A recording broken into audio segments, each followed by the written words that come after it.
Capítulo Fuego del Cielo. Al día siguiente, 26 de septiembre, año 29, lunes, el maestro y un total de 10 discípulos, 11 mujeres evangelistas y más de 100 creyentes se pusieron en camino hacia la ciudad santa, Jerusalén. Tomás y Bartolomé, el oso de Caná, permanecieron en el campamento de la gran pradera, discutiendo con Rodán sobre filosofía. Andrés autorizó que se quedaran con el griego durante unos días. Nos reuniríamos en Jerusalén. Los íntimos marchaban con miedo. En sus oídos resonaban aún las palabras del rabí en Cesarea de Filipo y camino de Saidam, anunciando su captura y muerte por parte de los enemigos del Sanedrín. Lo dijo con total nitidez. Seré muerto en Jerusalén. Y buena parte del camino discurrió entre agrias disputas. ¿Por qué Andrés había autorizado aquel viaje? ¿No hubiera sido más prudente permanecer en la pradera de los cipreses religiosos? Aquellos decían, era un suicidio colectivo. Caminamos por la orilla oeste del Yam y pasamos a la sombra de las murallas de Escitópolis, pero no nos detuvimos, y al divisar la falda occidental del monte Gilboa, el grupo hizo un alto. Andrés entonces ordenó a Mateo y a Felipe que se acercaran a una aldea próxima. El ocaso se registraría ese día a las 17 horas y 28 minutos. Estábamos en Samaria. Andrés pretendía que los lugareños nos autorizaran a acampar en las inmediaciones de la referida aldea.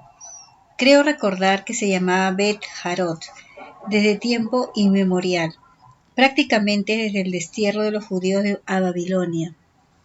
Las relaciones entre judíos y cuteos, como llamaban despectivamente a los samaritanos, eran tensas, se odiaban.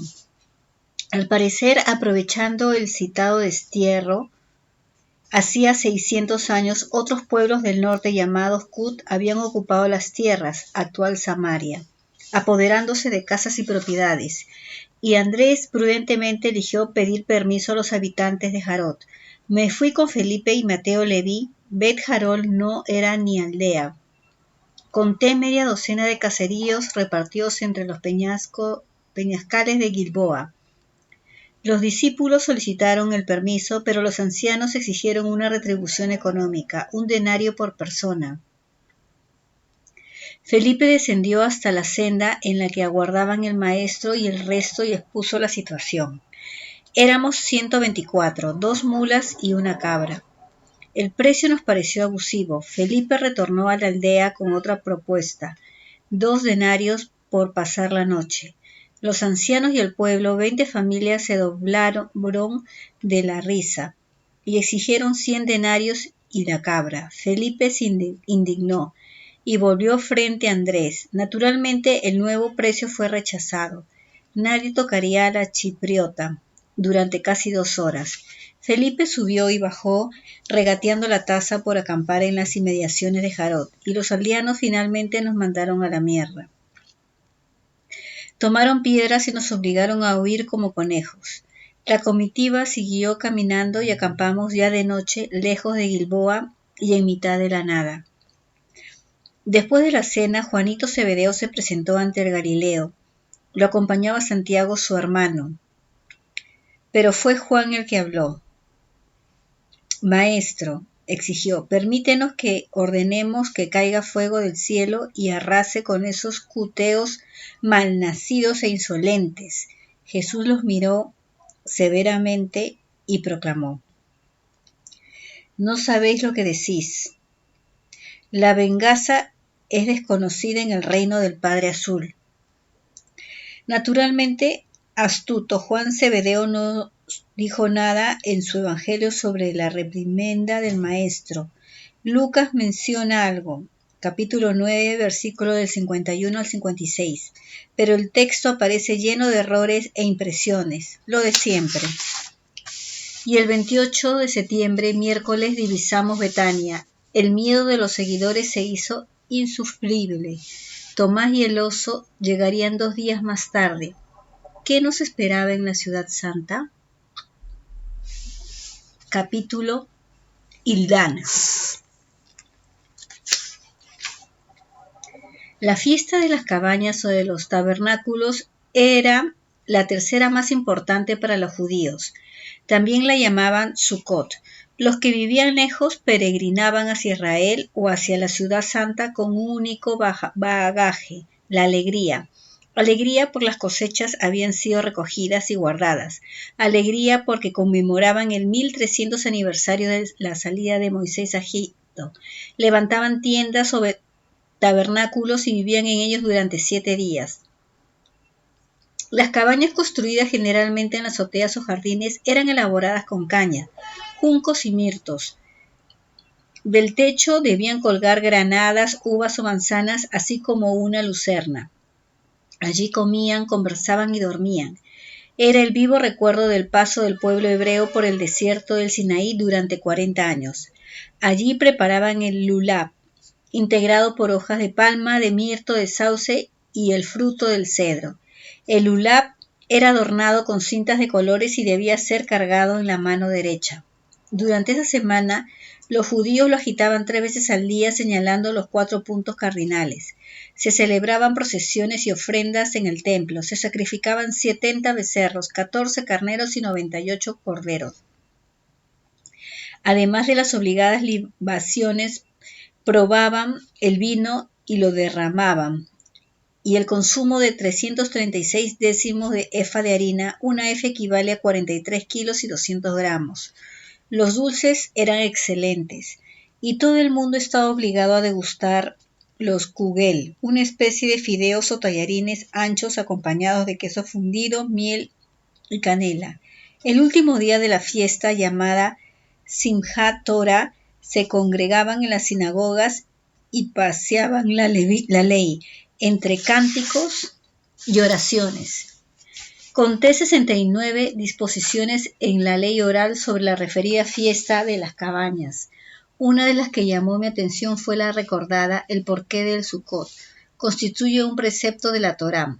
Explicaba la ley oral residir la Shevet durante los días de esta festividad en una suca o cabaña temporal, en recuerdo de las nubes de gloria, Anané y Cabot, con la que Dios rodeó el pueblo de Israel al salir de Egipto. Por esta razón, en la Torá está escrito que Dios dijo: 7 días habitaréis en Sukkot. Levítico 23, del versículo 42 al 43. Nubes de glorias, nubes que protegieron a los que huyeron de Egipto. Como decía el maestro, el que tenga oídos, que oiga. Nos alojamos en la finca de Lázaro en Betania durante casi 6 semanas, aunque la familia levantó varias sucas o cabañas de ramas. El Hijo del Hombre no entró en ninguna de ellas, en ningún momento. Los discípulos y las mujeres sí lo hicieron. Lo que sí hizo el maestro fue visitar el templo, Pardies, y lo hizo con gran audacia, predicando en el atrio de los gentiles durante varios días. Los íntimos estaban aterrorizados, no sabían qué hacer para convencerlo de que no pisara la ciudad. David Zebedeo traía noticias constantemente. El Sanedrín, conocedor de la visita de Jesús a Betania, se reunió en varias oportunidades. El descaro del maestro al presentarse en Jerusalén decían: solo tiene una explicación, Poncio y Antipas lo protegen. Esa fue la razón principal por la que el Galileo no fue detenido en esas semanas. Esta y el hecho de las grandes aglomeraciones en la mencionada fiesta del Sukkot. Según mis cálculos, Jerusalén recibió en esos días alrededor de 30.000 peregrinos. Las castas sacerdotales estaban divididas, pensaban que la multitud protegería al rabí. No se atrevían a echarle mano. Por otro lado, las divisiones en el Sanedrín aumentaban día a día. El número de fariseos y escribas favorables al maestro alcanzaba ya los 24. No eran mayoría, el número de sanedritas eran de 72, pero aquellos fariseos fieles a Jesús hacían mucho ruido, y el Galileo en definitiva salió beneficiado. El sábado 1 de octubre, año 29, Jesús acudió al templo de Jerusalén con la intención de predicar. Pero surgió algo imprevisto. Hacia la hora 5:11 de la mañana, cuando pisó el atrio de los gentiles, fuimos a tropezar con un grupo de fariseos que arrastraba literalmente a una mujer muy hermosa. Tiraban de ella por los cabellos, se plantaron ante el Hijo del Hombre y señalando a la hebrea preguntaron: Maestro, esta mujer ha sido descubierta en adulterio. La ley de Moisés dice que debemos lapidarla. ¿Qué opinas? Al regresar a la casa de Lázaro, Andrés me explicó, todo fue un montaje del Sanedrín. La mujer llamada Hildana era la esposa de un sujeto de mala catadura, vecino de Nazaret. Jesús lo conocía, el tipo se había convertido en un leno, un chulo. La mujer se prostituía y él se llevaba las ganancias. Esos días decidieron viajar a Jerusalén. La fiesta de los tabernáculos era una buena oportunidad para ejercer la prostitución por las calles, y los sacerdotes y fariseos llegaron a un acuerdo con el chulo. Tenderían una trampa al rabí de Galilea, sorprenderían a la esposa en adulterio y la llevarían a la presencia del maestro. Si Jesús aconsejaba que fuera apedreada, se situaría frente a las disposiciones de Roma, que prohibía que los judíos ejercieran la pena capital. Si el rabí se oponía a la lapidación, quedaría por encima de la ley de Moisés. Si guardaba silencio, sería acusado de cobardía. ¡Pardiez! ¡Cuánta miseria! Pero el Hijo del Hombre no respondió. Caminó hasta el heno que se ocultaba detrás de los santos y separados. Tomó una moneda y se inclinó sobre las losas de mármol del atrio de los gentiles. Y rayó el pavimento con el denario, escribiendo entre los pies del chulo: Sé quién eres. El tipo entonces palideció y terminó huyendo. Después el maestro regresó junto a los fariseos y escribió en una de las losas, frente al que lo había interrogado: El que esté libre de pecado, que tire la primera piedra. Al leer el mensaje, uno por uno dieron media vuelta y se retiraron en absoluto silencio. Y ahí quedó la bella Hildana, en el suelo, desconcertada.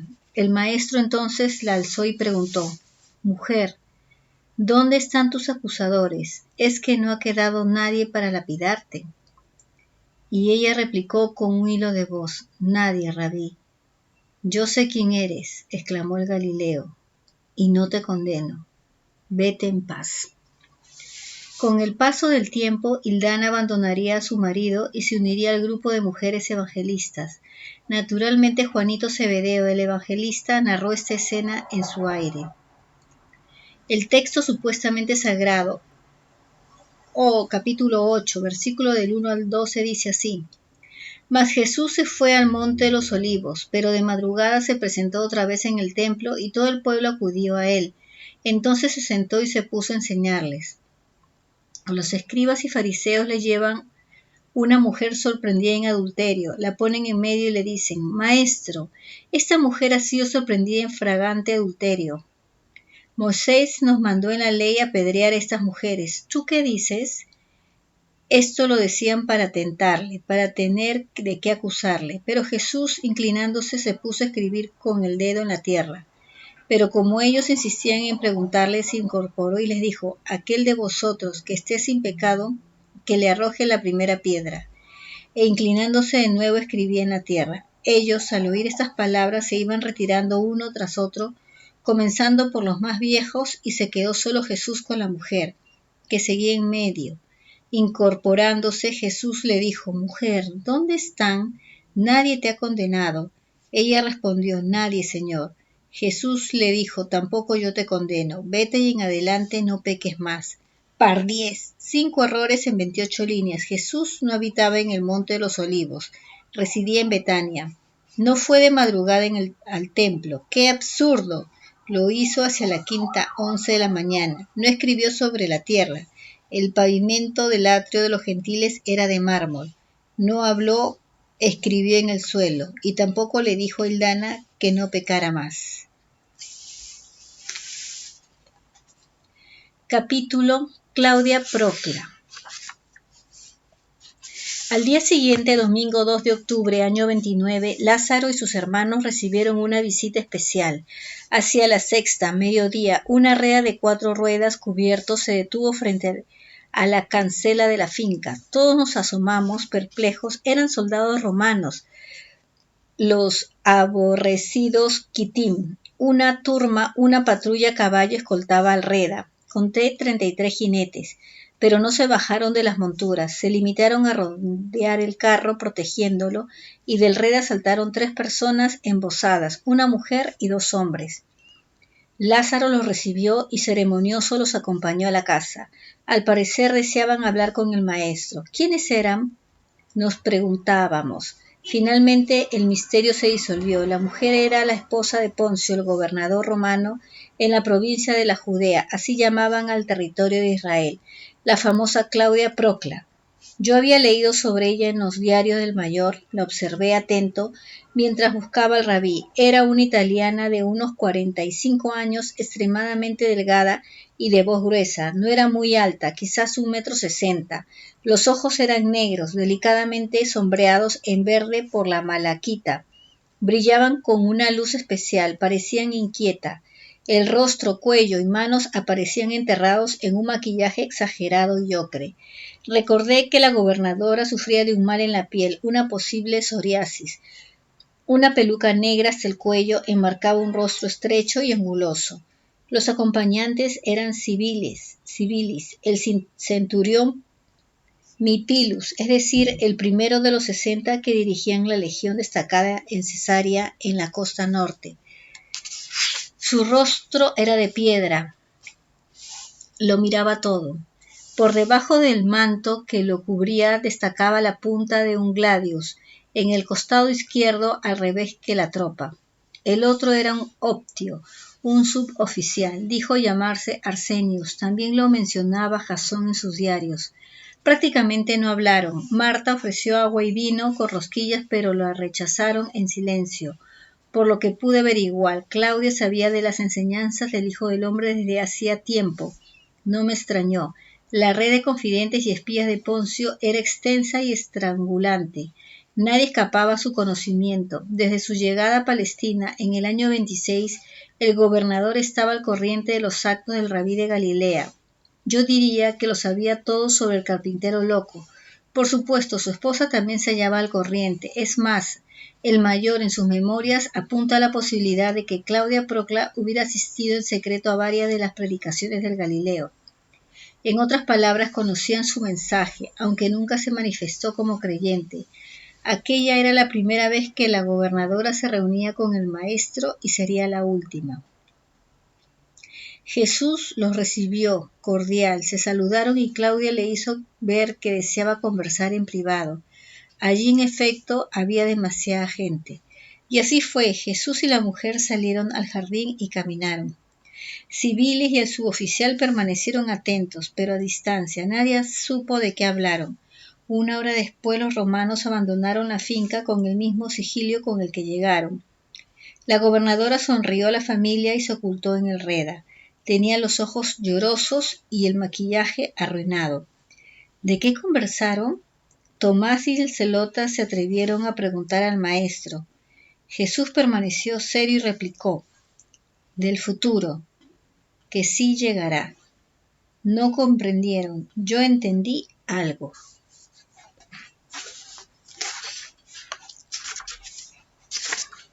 Capítulo: La verdad os apartará. Los discursos del maestro en el templo de Jerusalén en aquellos días de septiembre y octubre del año 29 merecen un capítulo aparte. El primero tuvo lugar el 30 de septiembre, viernes, hacia la hora 9:03 de la tarde.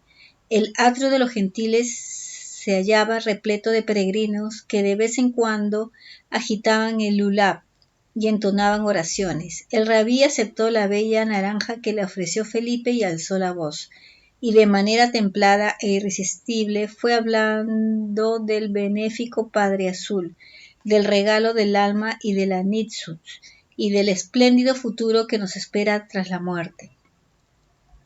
La gente escuchaba con la boca abierta, y dejaron de agitar las ramas de palma y de mirto. Lo que decían aquel hombre era nuevo y sobre todo esperanzador. Y de pronto alguien preguntó: ¿cómo puede ser que hables con tanta elocuencia cuando me dicen que no has sido instruido en las escuelas rabínicas? Y el maestro, acariciando la naranja, replicó: ningún hombre me ha enseñado lo que predico. estas enseñanzas no son mías. Miró al gentío y comprendió que estaban perplejos, pero continuó. Lo que enseño procede de aquel que me ha enviado. El que habla por sí mismo busca su gloria. Yo no busco mi gloria. Busco la del Padre Azul que me ha enviado. Nos quedamos cortos. No solo no había entendido, además empezaron a moverse inquietos y a murmurar. Y las palabras de loco y blasfemo menudearon entre la multitud. Calculo que sumaban más de 2000 individuos, la mayoría hombres, y el rabí siguió hablando con voz potente y segura. ¿No debéis seguir la luz que ya tenéis? Moisés os dijo, no matarás. Pues bien, a pesar de ese mandato, algunos entre vosotros buscáis asesinar al Hijo del Hombre. Y continuaron los murmullos y los insultos, y la gente empezó a debatir entre ellos. Unos se reafirmaban en la vieja idea, está loco. Otros pensaban que el Sanedrín tenía miedo. Otros creían que Jesús estaba poseído por un demonio. El revuelo alertó a las patrullas de levitas que paseaban por el atrio. Portaban masas con clavos. Se asomaron, verificaron que el jaleo lo provocaba el loco de la naranja, pero no se atrevieron a detenerlo. Dieron media vuelta y se alejaron. Y otro individuo preguntó, ¿por qué el Sanedrín quiere matarte? Porque mis palabras liberan, respondió el Galileo. Ellos saben que si aceptáis mis enseñanzas, su religión tradicional será derrotada y su autoridad se derrumbará. La mayoría reconoció que hablaba con verdad. Aquel hombre los tenía bien puestos, y otro lo interrogó. Maestro, ¿eres tú el Mesías libertador que esperamos? No soy el Mesías, soy más que eso. He sido enviado por Dios.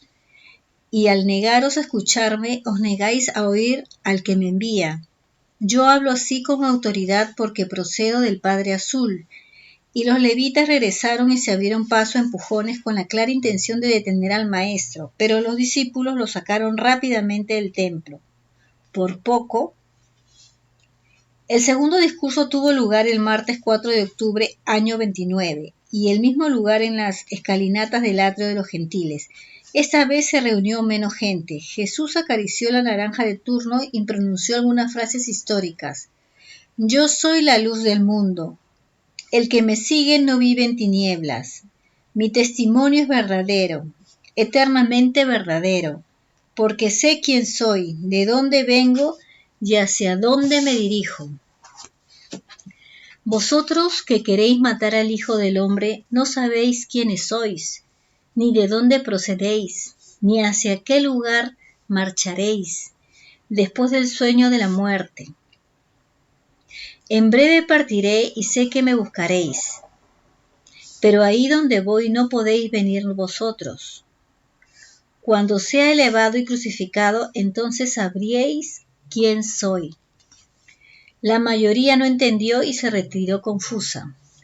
Al día siguiente, 5 de octubre, también por la mañana, Jesús de Nazaret, haciendo caso omiso de los consejos de Andrés y del resto de los íntimos, tomó su manto color vino y se dirigió al templo de Jerusalén. Los ánimos estaban muy alterados y no convenía desafiar al Sanedrín. Los levitas podían caer sobre él en cualquier momento. Pero como digo, el rabí no respondió a los sensatos consejos de su gente y salió de la finca con sus típicas y largas zancadas. Cuando llevaba el recorrido un centenar de pasos, Felipe lo alcanzó y le entregó la obligada y reluciente naranja. Al sentarse en las escalinatas del atrio de los gentiles, se dirigió a los peregrinos y dijo, entre otras cosas, el que tenga sed de luz, que acuda a mí. El agua viva que os ofrezco procede directamente del reino invisible y alado, y os anuncio algo importante. Cuando el Hijo del Hombre muera, el Espíritu de verdad será derramado sobre vosotros y sobre el resto del mundo. Ese Espíritu saciará vuestra sed espiritual para siempre.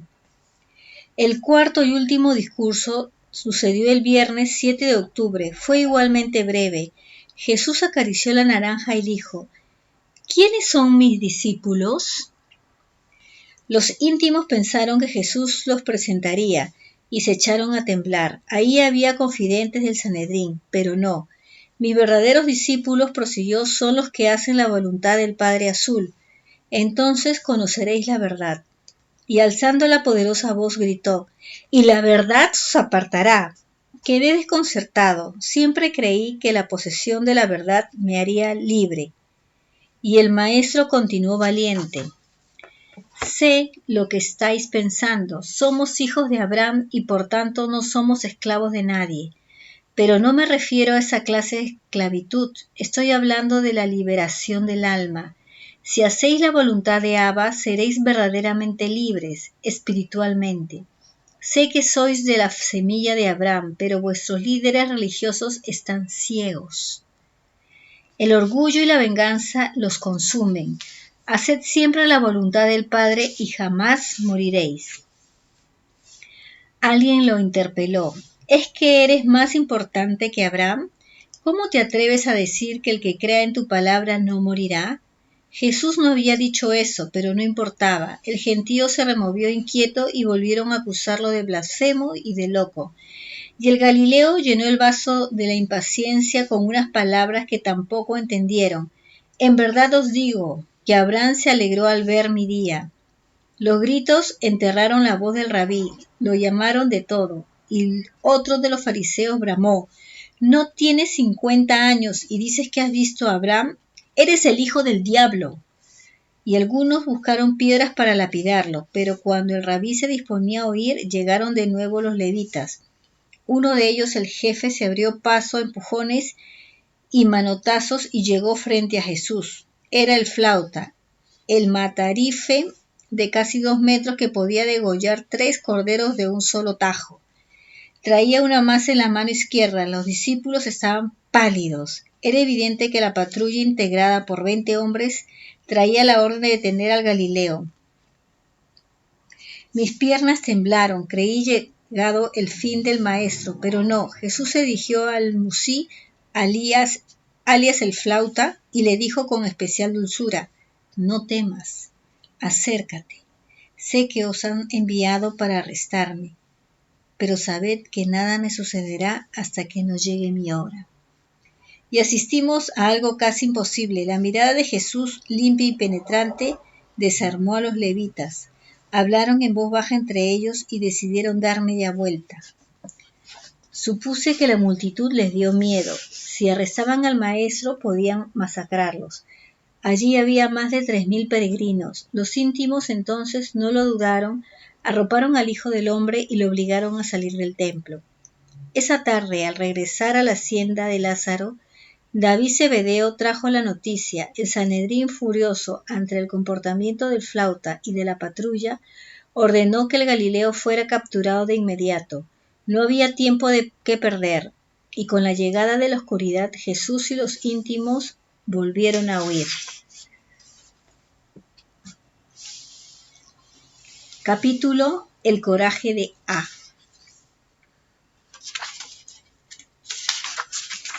Sabía que María, la de Magdala, también conocida como A, pecho tabla, era una mujer de fuerte carácter, pero nunca imaginé hasta qué extremo. Como decía aquella noche del 7 de octubre, viernes ya sábado, Jesús, los íntimos, las mujeres y los seguidores huyeron precipitadamente hacia el sur en dirección a Belén. Felipe, los gemelos y el carro cubierto llegarían horas después. Nunca me acostumbré a aquellas marchas nocturnas, siempre atropelladas y temerosas. Alcanzamos la aldea en 2 horas. Llovía torrencialmente. Los 7,5 kilómetros que separaban Jerusalén de Belén se hicieron interminables. Esperábamos ver aparecer a los levitas en cualquier momento, pero dentro de lo malo tuvimos suerte. Abner había recomendado la aldea de Betlehem, la casa de Lemén o Belén en caso de apuro. Ahí disponía de un reducido pero fiel grupo de seguidores del rabí. Podían ser de ayuda, y así fue. Los evangelistas hallaron refugio en las casas de estos amigos y el Galileo y el resto acampamos a las afueras, a cosa de 100 de pasos del pueblo. ¿Pueblo? Belén en aquel tiempo era una misérrima aldea, con una población aproximada de 100 familias, repartidas en chozas y en casas de piedra y adobe, asomadas en lo alto de una colina de 765 metros de altitud. A su alrededor todo eran picachos agresivos, pedregales y terrazas con cereales y hortalizas. Aquí y allá aparecían cuevas grandes y medianas en las que guardaban el ganado, fundamentalmente ovejas llamadas 5 cuartos por sus largas colas. El frío era mañanero e implacable. Allí permanecimos 3 semanas. Las gentes de Belén eran recias, calladas y hospitalarias, aunque había de todo, como veremos. Esa noche descansamos mal, podían habernos seguido. No fue así. Al día siguiente llegó David Zebedeo, traía noticias. El flauta se había presentado en la casa de Lázaro en Betania con una escolta de 50 levitas. Esta vez no registraron la hacienda. El flauta se alegró de no haber encontrado al carpintero loco. Era la segunda vez que entraba en la propiedad de Lázaro. Por supuesto no hubo predicaciones. El maestro, por consejo de Andrés, no se movió del campamento en los 2 primeros días. Los discípulos temblaban. Cualquiera podía ser un delator. Pero el lunes 10 de octubre, año 29, Felipe se vio en la necesidad de entrar en el pueblo con el fin de abastecer la despensa del campamento. Los lunes y jueves eran días de mercado, y me tocó vivir una experiencia de especial dureza y difícil de olvidar. Hacia la tercia, 9 de la mañana, acompañé al intendente y a los gemelos. En el último minuto se unieron Nasanta, la negrita hija de Elmán, el médico sirio, a María de la Magdala y el chino. Al principio todo fue bien, mientras Felipe y los alfeos miraban y remiraban los precios de la carne y de las verduras. Las mujeres distraídas se entretuvieron en uno de los puestos de venta de cosméticos y perfumes. El chino y este explorador la seguimos curiosos. El fenicio que gobernaba el negocio ofreció a Nasanta polvos de girasol y cáscaras de almendra quemada, ideales para pintar los ojos.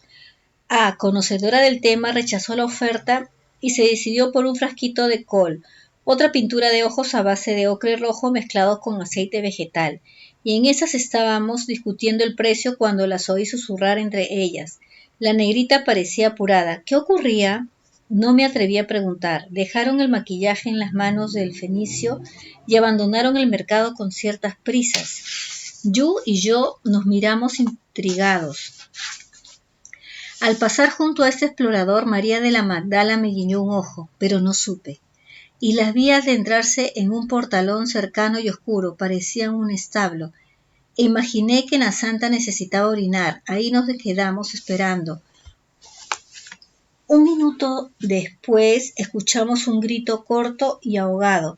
Procedía del portalón por el que habían desaparecido María y Nasanta. Imaginamos que una de las mujeres acababa de sufrir un accidente y nos precipitamos al interior del lugar. La casa, en efecto, era un establo. A la derecha, en la penumbra, distinguí un par de mulas sujetas al muro. Volvieron las cabezas recelosas. En la pared frontal colgaban algunas sillas de montar. A la izquierda vimos una puerta estrecha entornada y grandes balas de paja apiladas en un rincón. Ahí no había nadie, y de pronto oímos un segundo grito, casi un gemido. Procedía de la pequeña puerta entornada. Me lancé hacia la abertura. El chino permaneció junto a las balas de paja. El instinto le previno. Me asomé cauteloso y quedé petrificado. Era un patio a cielo abierto. A 3 metros forcejeaban las mujeres con 2 individuos. Algo más allá vi otra puerta. En la oscuridad danzaba un fuego alto y voraz. Supuse que se trataba de una fragua. Como digo, quedé petrificado. Un sujeto bajito, en taparrabos, le tapaba la boca a la negrita con la mano izquierda y con la derecha manoseaba los pechos de Nasanta. A la izquierda, también de espaldas a este explorador, vi a María Magdalena. Frente a ella se hallaba un individuo gigantesco. Podía alcanzar 2.40 metros, igualmente desnudo y con el cuerpo sudoroso y cubierto de tatuajes azules. Los círculos, puntos y cuadrados lo cubrían desde el cuello a los pies. Era fuerte y musculoso, parecía una montaña de músculos. Se cubría el cabello con un turbante rojo. En la mano izquierda empuñaba una daga curva de grandes dimensiones. Probablemente eran los herreros del lugar, y de pronto el tatuado lanzó una bofetada sobre María. La mujer se desplomó inconsciente. ¡Pardiez! ¿Qué hacía? Tenía que actuar, pero estaba indefenso. No disponía de un miserable cuchillo. El gigante entonces procedió a soltar el taparrapos Pardiez y dejó al descubierto un pene enorme de unos 20 centímetros, minuciosamente tatuado y en erección. El tipo se hincó de rodillas en el suelo, levantó la túnica de A y arrancó con violencia el sac de la mujer. Separó las piernas y se dedicó a acariciar la vagina de la Magdala. ¡Maldito hijo de puta! Y cuando me disponía a lanzarme sobre el sujeto, la mujer volvió en sí y rápida y comprendiendo la situación, se incorporó propinando un súbito y violento cabezazo sobre la nariz del agresor. El tipo soltó la daga y entre gemidos se llevó las manos a la sangrientada cara. La mujer no lo pensó, se puso en pie de un salto, se hizo con el arma y agarró el pene del herrero con la mano derecha. Después, sin titubear, lanzó un machetazo sobre el órgano, seccionándolo. Un chorro de sangre brotó por la herida y salpicó los bajos de la túnica de A, así como las piedras del pavimento. El gigante miró hacia sus genitales y al instante se desplomó. El segundo sujeto, al contemplar a María con el ensangretado pene en la mano, soltó a Nasanta y escapó por la puerta que daba a la fragua. Decidida, tomó la aterrorizada negrita y la arrastró literalmente hacia la salida. Me fui tras ellas estupefacto. Yo había desaparecido, pero cuando me hallaba cerca del portalón, la de Magdala volvió sobre sus pasos, entró en el establo y lanzó el pene contra las sillas del montar y gritó: ¡Malparidos! Al caer en tierra, dos ratas negras y peludas grandes como líderes corrieron hacia el pene y se lo disputaron. Las mujeres caminaron hacia Belén y lo hicieron con calma, como si nada hubiera ocurrido. Ahí se refugiaron durante un día. En esas horas no se presentaron en el campamento. Imaginé que la Magdala obligó a Nasanta a guardar silencio sobre lo ocurrido. Nadie supo nada salvo nosotros, pero Yu eligió igualmente el silencio. A mediodía llegaron Felipe y los gemelos de Alfeo. Yu los acompañaba. Es curioso, el chino y yo no hablamos jamás sobre lo que vimos en las proximidades de la fragua.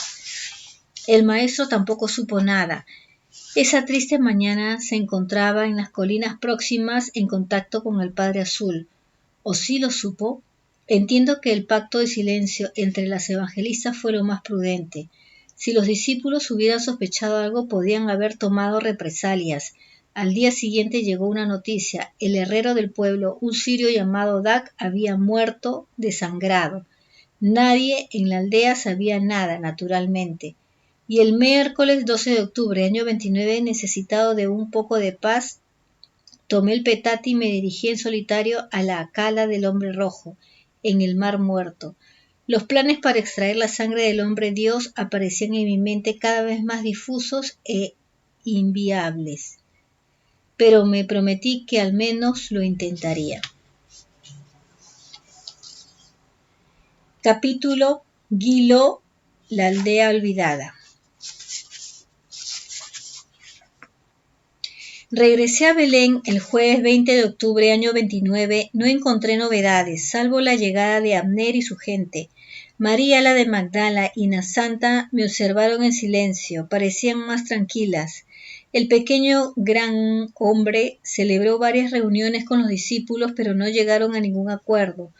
Los separaba los detalles, ya lo comenté, cómo y cuándo debían bautizar a un creyente, el uso del aceite y otras minucias parecidas.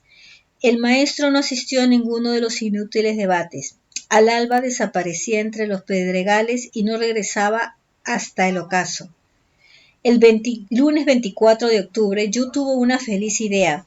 Había oído hablar de los célebres depósitos de agua del rey Salomón, ubicados cerca de Belén, y propuso que la acompañase.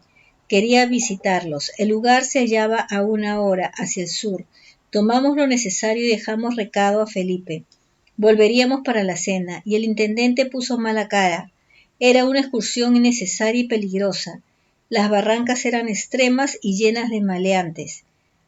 No prestamos atención y arrancamos. El día se presentó azul con un viento frío y mañanero. Dejamos atrás media docena de colinas de calizas blancas y rojas, Los bosques de pino suspiraron al vernos. ¿Por qué los árboles no pueden moverse? Tenía que preguntárselo el hombre Dios. Solo nos cruzamos con un par de reatas de burros.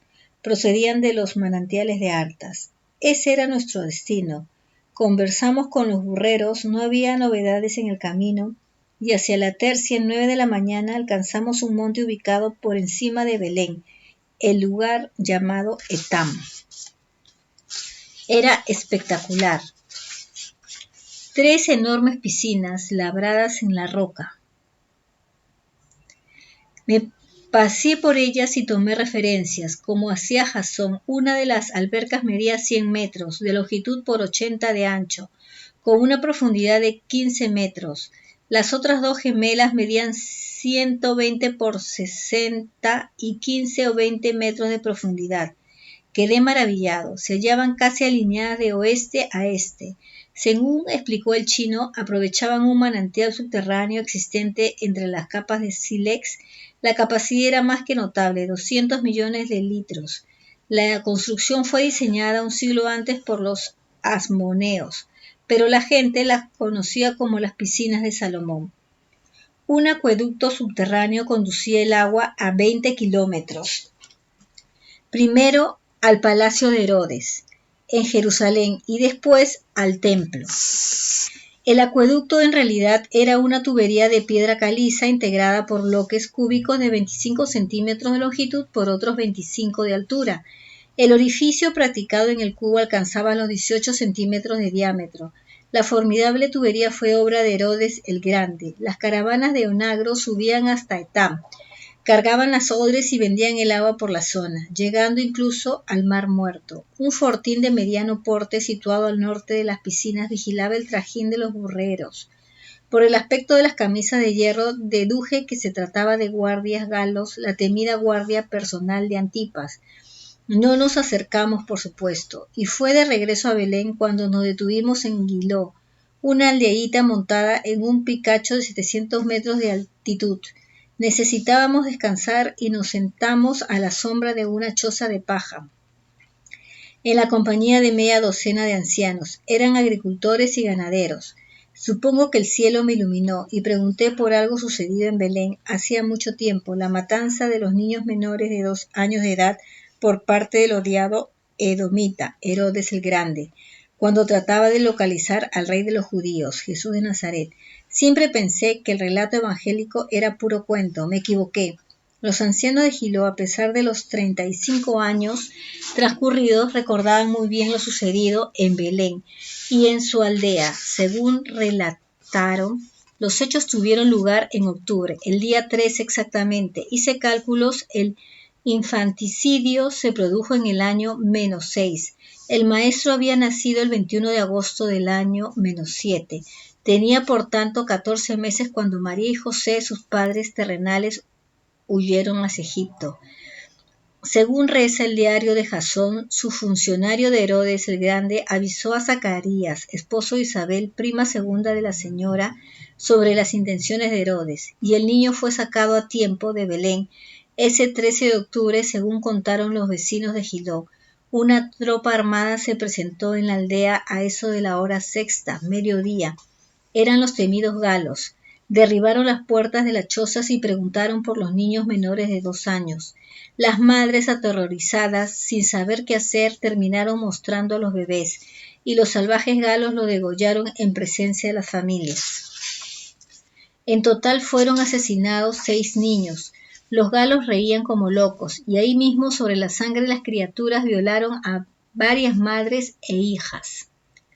En Belén, la matanza se registró horas antes, al alba, y por la misma guardia personal de Herodes. 10 bebés fueron igualmente degollados, y otras 10 mujeres corrieron de la misma suerte que las de Giló. Fueron salvajemente violadas en presencia de los jefes de los galos. Resultado: 16 niños asesinados y 15 mujeres violadas. 5 eran niñas. Pero la historia del infanticidio se centró en Belén, olvidando que Gilo corrió la misma suerte.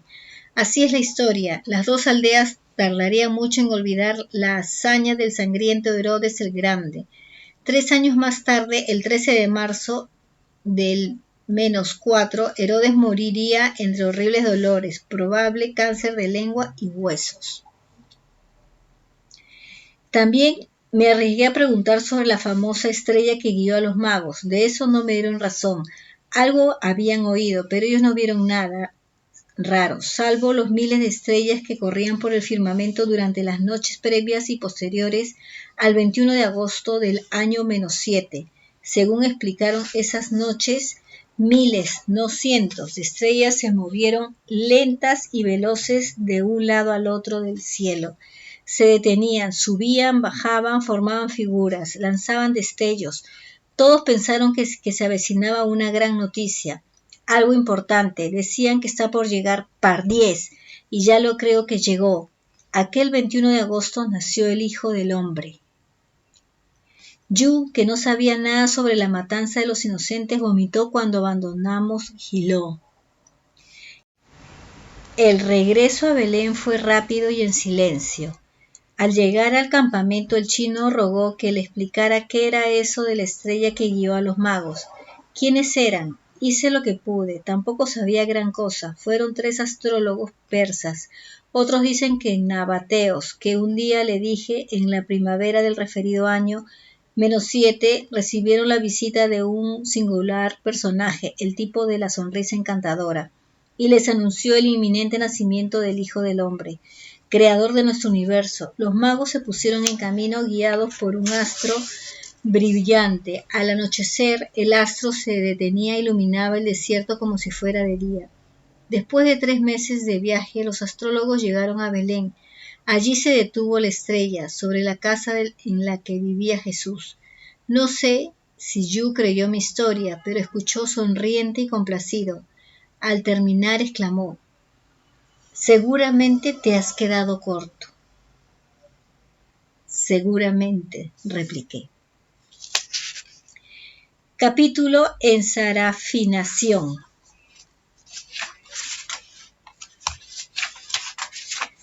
El 25 de octubre, martes, asistí a una conversación surrealista. Tras la cena, Bartolomé habló de algo que le había sido contado tiempo atrás por la familia de Jesús. Estamos en Belén, por eso lo sacó a relucir.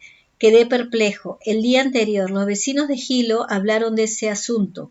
Miles de estrellas recorrieron los cielos en las noches precedentes y posteriores al 21 de agosto del año -7, fecha del alumbramiento de Jesús. También el mayor habló de sus diarios del tema. El sheikh de Beit Itz le confesó que la noche del 20 de agosto del referido año -7, él se encontraba en las cercanías de Hebrón, al sur de Belén, y asistió a un espectáculo grandioso. Cientos o miles de puntos luminosos se pasearon por la región, causando la admiración y el pánico de sus habitantes. El maestro escuchó las palabras del oso sobre las estrellas que volaban y se limitó a encogerse de hombros y a sonreír. Su madre, en efecto, hablaba mucho de aquel suceso. La señora lo tomó como una señal de los cielos. Fue así como se armó una atractiva tertulia sobre los ángeles. El oso, tras su larga exposición, formuló la primera pregunta. «Maestro, ¿qué opinas? ¿Qué fueran aquellas luces en el cielo? ¿Quizás ángeles?» Bartolomé utilizó la palabra parás, que podría ser traducida como ángeles o augurias de Dios. Jesús puso cara de circunstancias y salió del apuro como pudo. Digamos que esas estrellas que caminaban son las Merkabash de los ángeles. La palabra Merkabah significaba carro que vuela, carro al servicio de la divinidad. Merkabah o Regeb, como el que se llevó a Elías según el segundo libro de los Reyes, capítulo 2, versículo 11. Para los escribas, los carros volantes eran de diferentes clases. Tebel, carros pequeños, y Sayajim, porque permanecían en lo alto sin descender a la tierra. Estos últimos eran gigantescos, parecían ciudades, brillaban con muchas luces. Los doctores de ley se referían a los Merkabah con enorme respeto y siempre en voz baja. ¿Pero los ángeles necesitan carros?, intervino el incrédulo Tomás. El Padre Azul tiene su casa, os lo dije, él vive en el paraíso. Lo vi dudar de nuevo, pero continuó valiente. ¿Y el paraíso está lejos? ¿Cómo de lejos?, gritó Felipe desde la cocina. Más allá de tu querida China, respondió el rabí, divertido. Por eso necesitan los Merkaba. Felipe no quedó muy satisfecho. Para él China era el fin del mundo. ¿Dónde demonios estaba el paraíso? Háblanos de los paras, ángeles, le animó el oso. El maestro, Jasón y yo habíamos tocado el tema durante la estancia en el Hermón, en el verano del año 25, pero presté atención. Aquel hombre era una caja de sorpresas. Yo escribía y escribía desconcertado. Los ángeles, explicó el Galileo, son, con santísima paciencia, son criaturas preciosas creadas por el Padre Azul en total perfección. Desarrollan numerosos trabajos, van, vienen, cuidan de los hombres. ¿Y de las mujeres?, interrumpió Tomás. Las risas se generalizaron, pero las evangelistas pusieron mala cara. Para Abba, prosiguió el maestro, no hay distinciones. Para mí sí, murmuró el incorregible Tomás, e hizo un gesto con las manos simulando los pechos femeninos. El Galileo no lo vio y continuó hablando. Cada hombre y cada mujer reciben un par de ángeles custodios que los acompañarán en esta vida y después de la muerte. El rabí desvió la mirada y me buscó, y redondeó. Algunos incluso tienen más de 2 custodios. ¡Pardiez! Yo no los merezco. María, la de Magdala, alzó la voz y comentó, pues algunos custodios están muy distraídos. Solo las mujeres, el chino y yo entendimos el doble sentido de las palabras de A. ¿Y por qué de 2 ángeles?, se interesó Andrés. En realidad es uno solo, aclaró Jesús, aunque con dificultad. Al imaginar un paras, el Padre Azul hace realidad una criatura doble, un solo ángel con 2 mentes. No entendieron y yo tampoco. Pero eso, ¿qué importaba? Y nosotros, Terciona Santa, la negrita, ¿seremos ángeles algún día?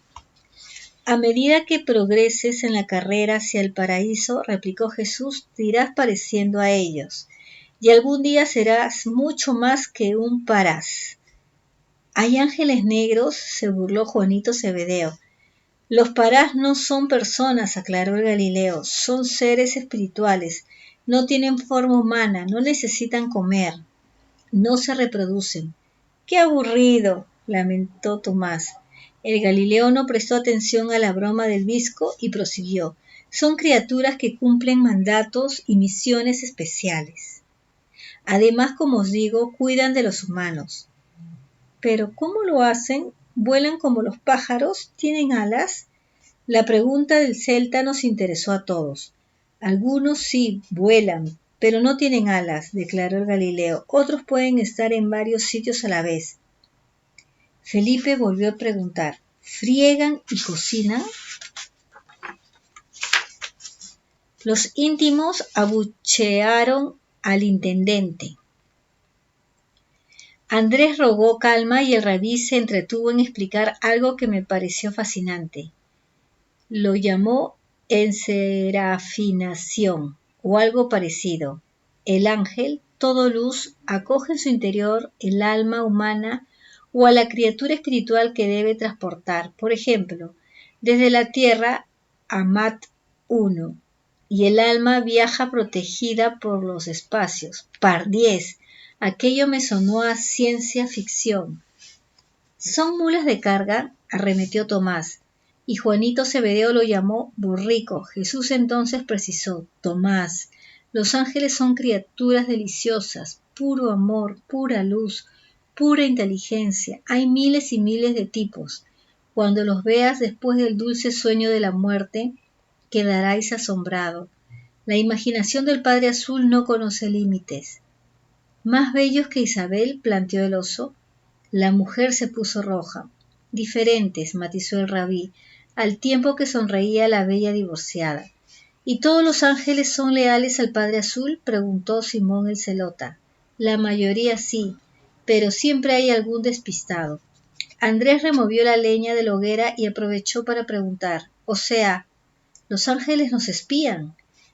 El Padre Azul no lo necesita, sentenció el maestro. Él vive en tu mente, ¿recuerdas? Pero los paras, como os digo, cumplen misiones especiales. Llevan mensajes a las moradas más alejadas. También os hablé de las otras moradas. Vaya, intervino el intendente. Son los chicos de los recados. No, Felipe, no juzgues nunca sobre todo lo que no conoces. E intervino la bellísima Milka, la de los ojos rasgados. Maestro, ¿un ángel puede convertirse en hombre o en mujer? Se hizo el silencio.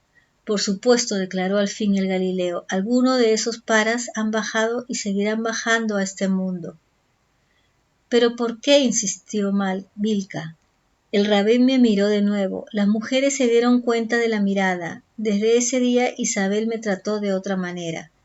Misiones especiales. Acabo de explicarlo, comentó el Galileo. Esos ángeles se hacen mujeres u hombres para cumplir un mandato del Padre Azul o una orden mía. Y nadie se da cuenta, intervino el oso. Casi nadie. Aparentemente son seres humanos como los demás. Jesús dudó un instante y continuó. Casi todos son extraordinariamente generosos y discretos. Llegan en silencio, cumplen su trabajo y se van en silencio. Lo tuve claro, yo no era uno de esos paras, ¿o sí? Y la tertulia se prolongó hasta bien entrada la noche.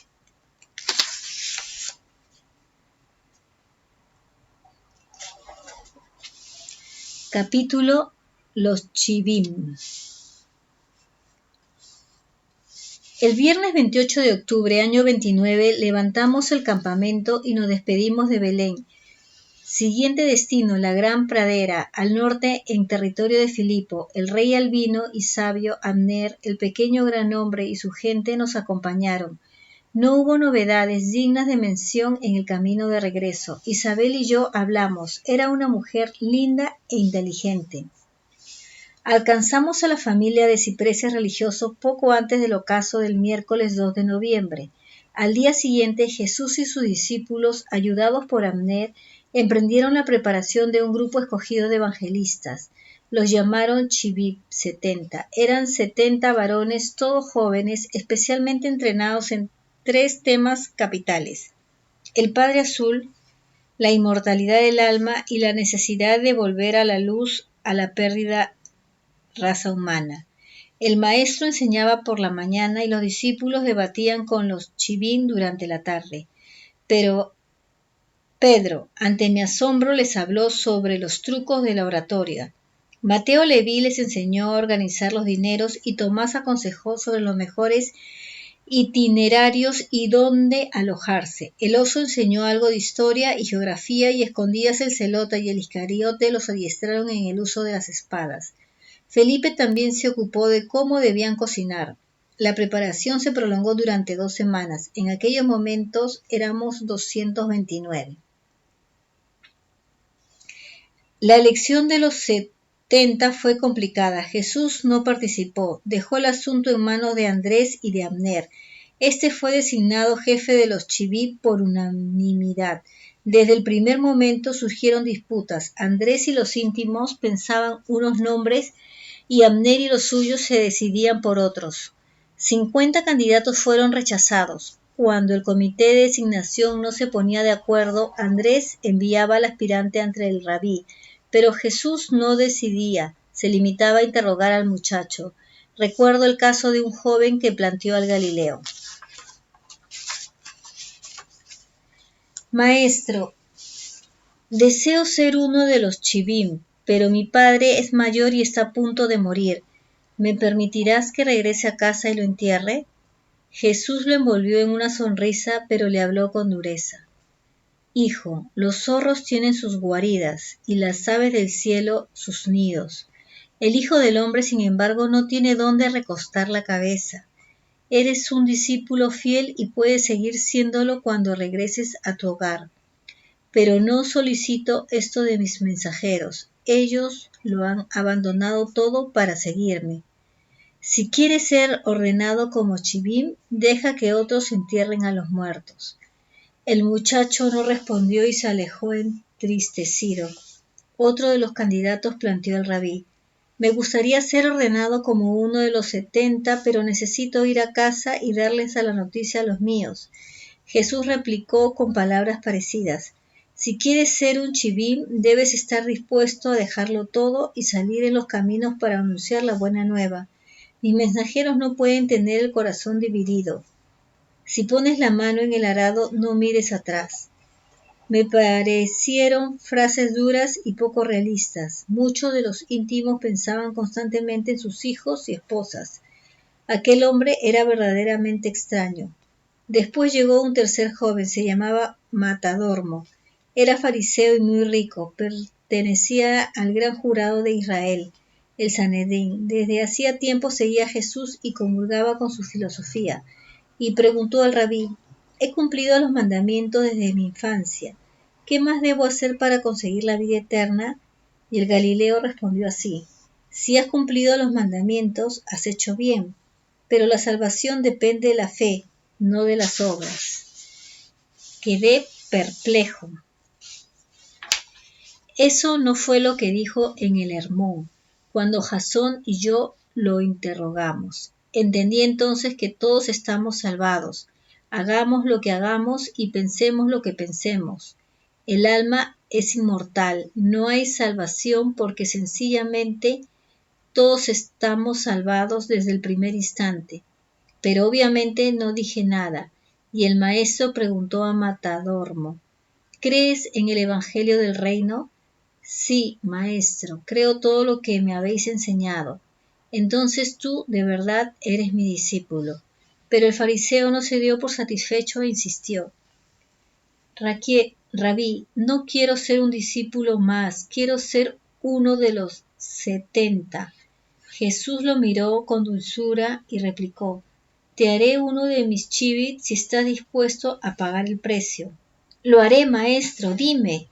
El Galileo besó los cabellos de Matadormo y le dijo: si quieres ser mi mensajero, regresa a tu casa, vende todo lo que tienes, entrega el dinero a los pobres y vuelve. Entonces tendrás un tesoro en el cielo. El joven tampoco replicó y se marchó desconcertado. Al parecer sus posesiones eran grandes. El rabí entonces comentó con los discípulos que lo rodeaban: observar cuán difícil es para los que tienen riquezas entrar en el reino invisible y alado. Y precisó: las preocupaciones espirituales no pueden ser compartidas con el interés material. Ningún hombre puede disparar 2 arcos a la vez. Es más fácil que un camello pase por el ojo de una aguja que un pagano herede la vida eterna. Tampoco estuve de acuerdo. Sé que todos los paganos están destinados al paraíso, al igual que los ateos o los equivocados. Pedro me leyó el pensamiento y planteó al Hijo del Hombre: pero maestro, ¿es que los ricos deben ser excluidos del reino? No, Pedro, replicó el Galileo, pero sí los que son esclavos del dinero. Imaginé que Jesús hablaba en una nueva aproximación a la verdad. Sus palabras sinceramente me confundieron. Y el 19 de noviembre, sábado, se registró otro hecho singular en la Gran Pradera. Yo al menos lo consideré así: extraordinario. Esa mañana llovió torrencialmente, pero hacia la 2:15 de la tarde escampó, y un bellísimo arcoíris se asomó a la ceremonia de ordenación de los 70, que estaban a punto de celebrarse. Ese día el sol dio su acostumbrado portazo a las 16 horas, 36 minutos y 46 segundos de un supuesto tiempo universal. Los 70 formaron un círculo y se arrodillaron. El maestro en el centro les dirigió unas palabras: la cosecha es abundante, pero los labradores son pocos. Rezad conmigo para que el Padre Azul envíe más trabajadores a la viña. Estoy a punto de nombraros mis mensajeros. Estoy a punto de enviaros a los judíos y gentiles como corderos entre lobos. Cuando salgáis a caminar, hacedlo sin bolsa. No saludéis a nadie por el camino. Ocupaos únicamente de predicar la buena nueva. Sois hijos de Abba. Sois inmortales. Sed sabios como serpientes e ingenuos como palomas. Al terminar, Jesús caminó decidido y se situó frente a Abner. Colocó las manos sobre la cabeza del pequeño gran hombre y alzó los ojos al cielo. Las nubes negras y panzudas nos miraron amenazadoras. En estos instantes observé un centelleo azul en las manos de Galileo, y acto seguido se produjo una especie de explosión luminosa, también azul y silenciosa. Las palabras no me ayudan. Entre las manos del rabí y los cabellos del pequeño gran hombre fue todo muy rápido. La explosión pudo durar una décima de segundo. Deduje que otros también lo vieron porque al momento se levantó un murmullo de asombro y Jesús prosiguió la ceremonia. En cada imposición se registró un estallido de luz azul. ¡Par 10! ¿Qué era aquello? 70 explosiones de luz, todas azules, todas silenciosas. Miré a todos lados, negativo, no vi nada extraño. Al día siguiente, domingo 20 de noviembre, año 29, los 70 partieron hacia la Galilea, Judea y Samaria. Marcharon por parejas. Abner iba al frente del grupo. Al despedirse, el Hijo del Hombre impartió los siguientes consejos. 1. Enseñad que todos los mandamientos se resumen en uno. Ama al Señor tu Dios con todas tus fuerzas y al prójimo como a ti mismo. 2. Enseñad que ha llegado el momento de la ruptura con los líderes religiosos de Jerusalén. 3. Si la primera casa que seleccionáis como centro de operaciones es digna, morad ahí durante toda vuestra estancia en esa ciudad. 4. No perdáis el tiempo en trivialidades sociales. Lo importante es la difusión de la buena nueva. 5. Enseñad que la buena nueva es una hermandad espiritual. Olvidad el poder y la gloria terrenales. 6. Al hablar a los enfermos, olvidad los milagros. 7. El evangelio del reino invisible y alado debe ser predicado a todo el mundo, sean judíos o paganos. Y a la sexta mediodía partieron entre vítores y aplausos. El regreso a la gran pradera fue previsto para los últimos días de diciembre, año 29, y nos quedamos prácticamente solos. El 24 de ese mes de Kislev, noviembre, tuvo lugar un eclipse parcial de sol. Según los datos registrados en la cuna, el porcentaje de disco solar cubierto por la luna fue de un 96%. Ocurrió a la hora quinta, 11 de la mañana, y tuvo una duración de 4 minutos. La temperatura descendió y los insectos y pájaros enmudecieron. La luminosidad se redujo notablemente, alcanzando el nivel de un atardecer. Los discípulos y las mujeres empezaron a gritar y a lamentarse, asegurando que aquello no auguraba nada bueno. El maestro no se hallaba presente, había salido a caminar, en solitario, por las lagunas. Algo grande se prepara, repetían los íntimos. Algo grande y terrible. No se equivocaron.